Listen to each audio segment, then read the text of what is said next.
Bismillahirrahmanirrahim. Assalamu alaikum viewers. Uh, in this video, we are going to talk about the bank statements, right? And how our Excel expertise, BB expertise can uh, help us doing some analytical work about the bank transactions in our own banks. And maybe it's a bank which is for my personal purpose, my personal bank account, or we work in an organization which require certain analytics regarding the bank operations. Right? So the key factor is the availability of the bank statement. And bank statement is nowadays available with a click of button.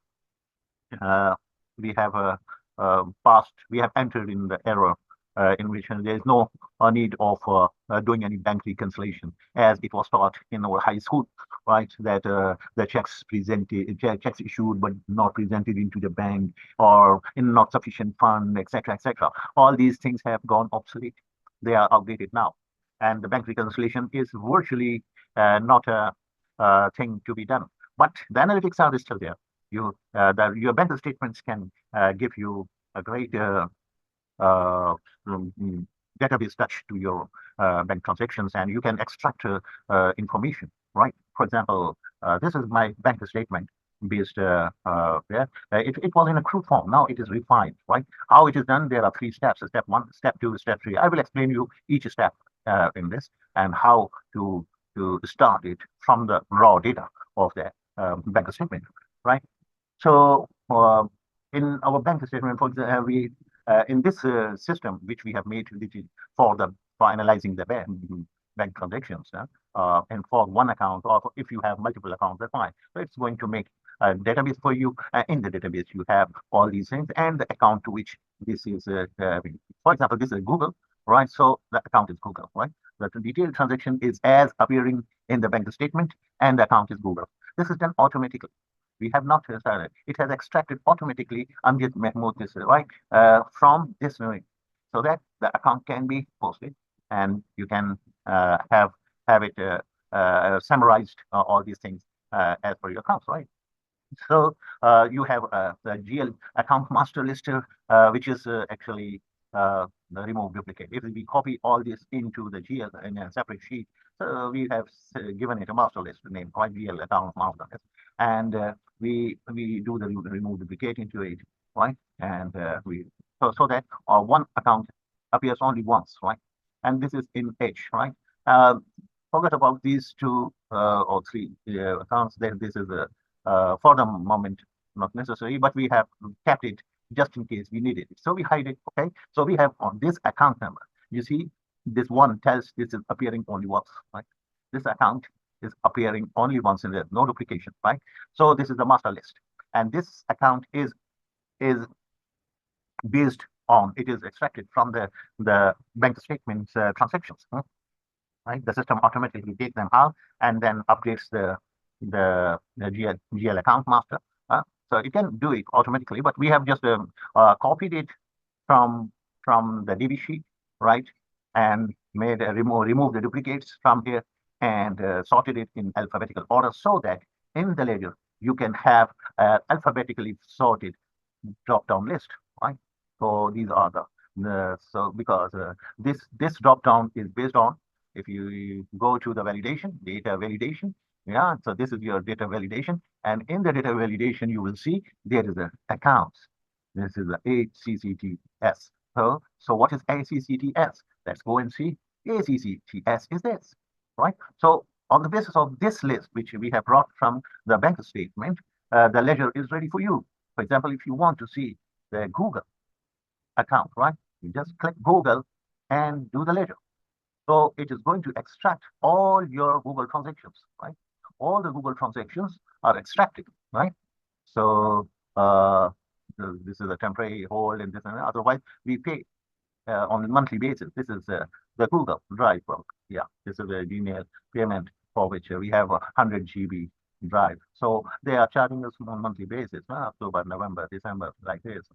Okay, and this is this is 12th of June, right? Okay, so these are all the payments which we have made, right? What else? For example, we see that how much payment I have made in for Microsoft, for example. Okay, so we do the ledger. So if you see, yeah, this is a since December, not December. This is September 12th, then October 12th, then November 12th or 13th. Okay, then December 12th, then January 12th, then February 12th. Okay, delayed, but so that's fine. Okay, and all the payment is similar, and until the 12th of June.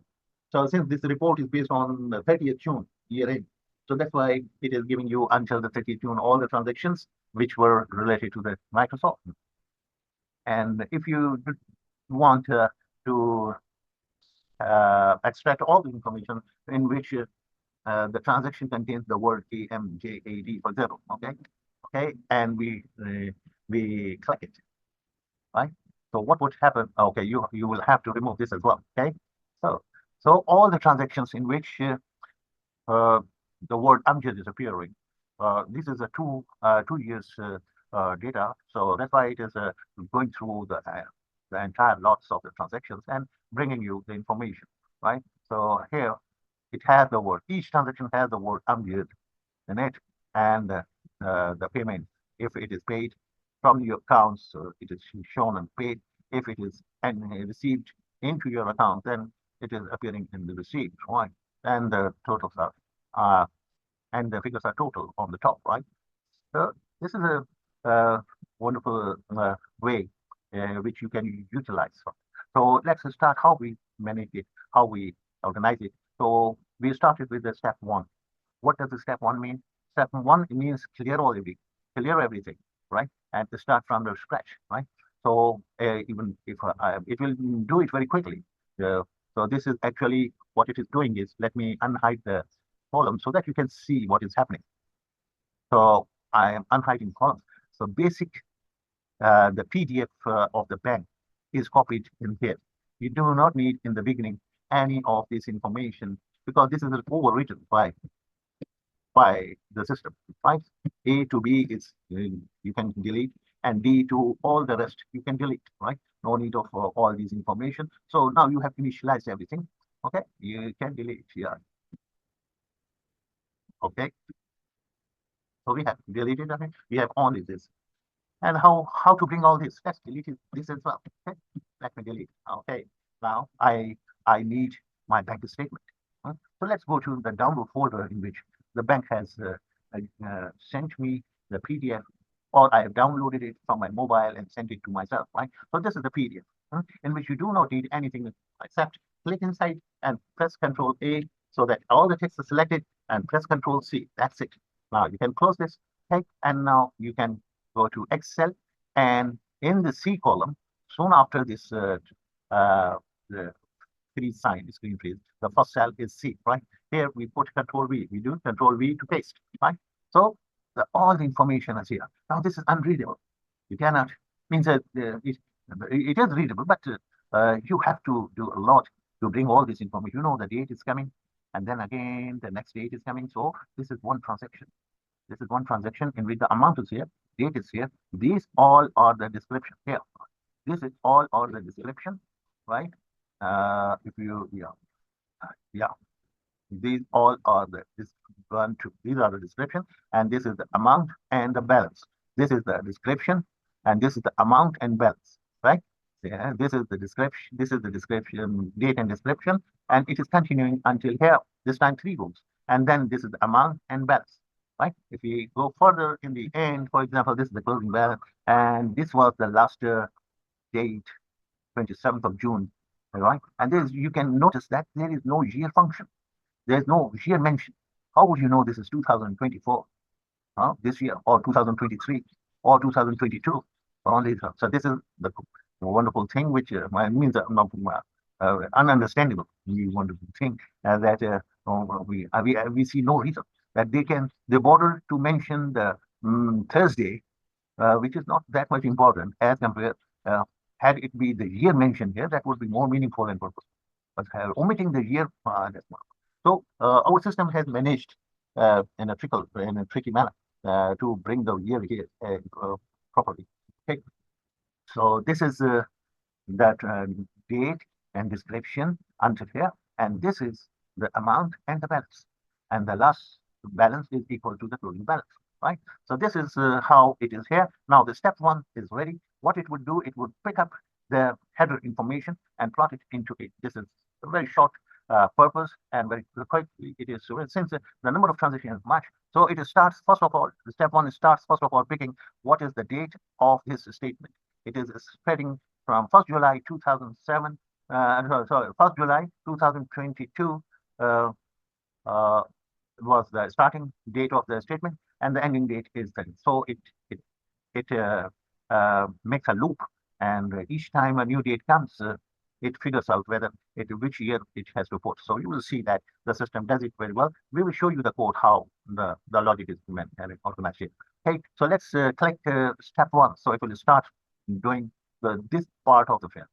And the step two is going to do the complete the work of the step one, that is bringing the complete transactions description and the amounts and the balance in the proper column. Right. So let's start step one.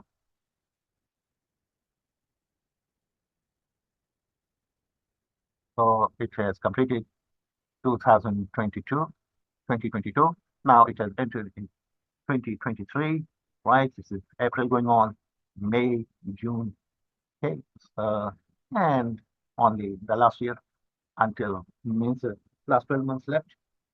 Then that is now it is ending 2024, right? November. This is December. Now 2024 started, and it is going to take you until the 30th June, and then closing balance. So the left part of this statement is properly done. It has picked up the it has split it, passed the information properly. No mention of year it was, but it has managed to bring the year as well, 4th July 2022, right? And the remaining part of this row, okay? And now in the step two, you will see that it will bring all the information which are related, so that one transaction comes in one row. The other rows can be ignored or deleted or unselected in the filter, okay? So the step one is done. Let's see that the closing balance is appearing. Yes, the closing balance is, let's see, the last row. Yeah, this was the closing balance. You can see closing balance 30th June correctly appearing. And the next is step two, right? So the step two will complete this information or description of this transaction and also put some preparatory work here for the transaction. Means it will bring this information, the amount and the balance. It will bifurcate, it will split past them into two cells so that it can be really tabulated and get the proper shape of the statement. Okay, so let's do the step two. Is now doing the step two, and that would be quite faster because it is using the step one data, and it has completed all the information. It has done, you see, the bill paid, these are bill paid jazz, prepaid is also concatenated here, and this is also concatenated here, and it will keep on doing it until it reaches the amount. When amount is not there, amount goes to this column, and then it is uh, split into the amount of the transaction and the balance, right? So step two is completed, and it has now done the complete information until the step two. What would the step three? You can guess easily. It is going to recheck that the balances are consistent and there's no anomaly. And also, it is going to build this database, DB, on the database. You can remove the database you want. Right? Let's remove all the things before we do the step three. Right? Let's start the step three. So it is going to bring this bank statement in the proper shape, right? One transaction in one row, right? And then later on, that would allow us to do this that thing, right? Okay, so we do here, and we now perform the step three.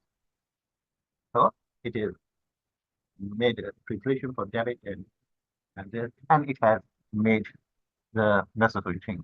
Means it has converted the statement from multi-liner to single line, and it has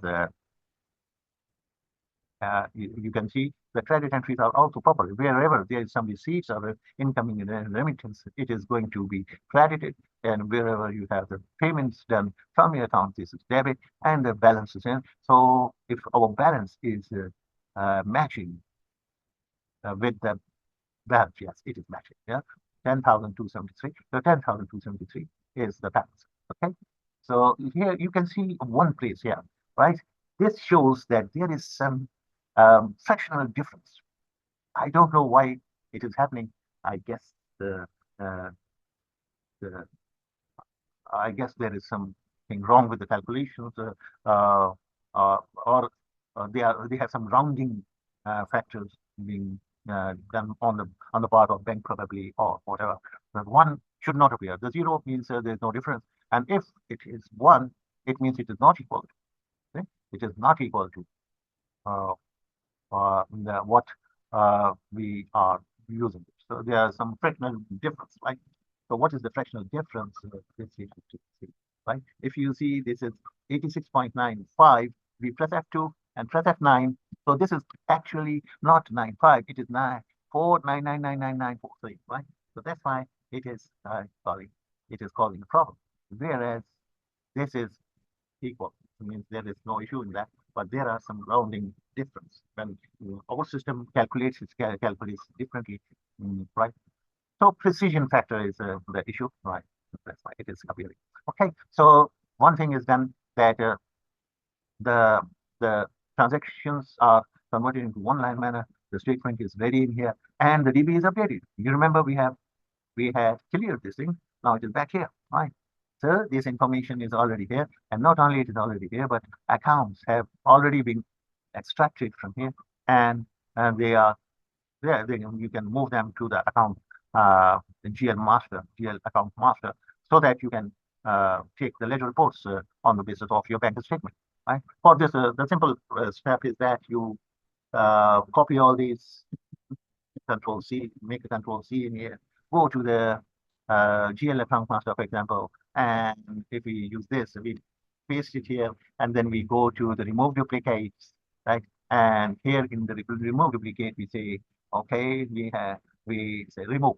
Okay, so 107 unique values are here, and then we sort them out. So you will see that you have the same uh, information, right? You have all these information, right?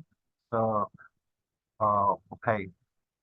So there are some issues related to this, that some accounts are having a space.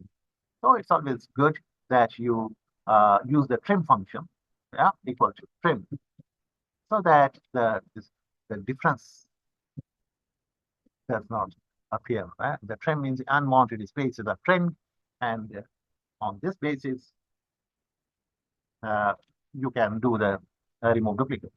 First of all, paste values, right? Yeah, okay. So, and you can remove this as well. Okay. Now you can remove these duplicates from here, from data, and remove duplicates. So you will find some more things. Okay. One duplicate value was fine. That's okay. Okay. So this was done, and you can copy them. You can copy all these, Control C them, and put in the actual thing is here, Control V. Yeah, we can do Control V here. So these are overwritten, and there can be some difference. So we can just remove the last row.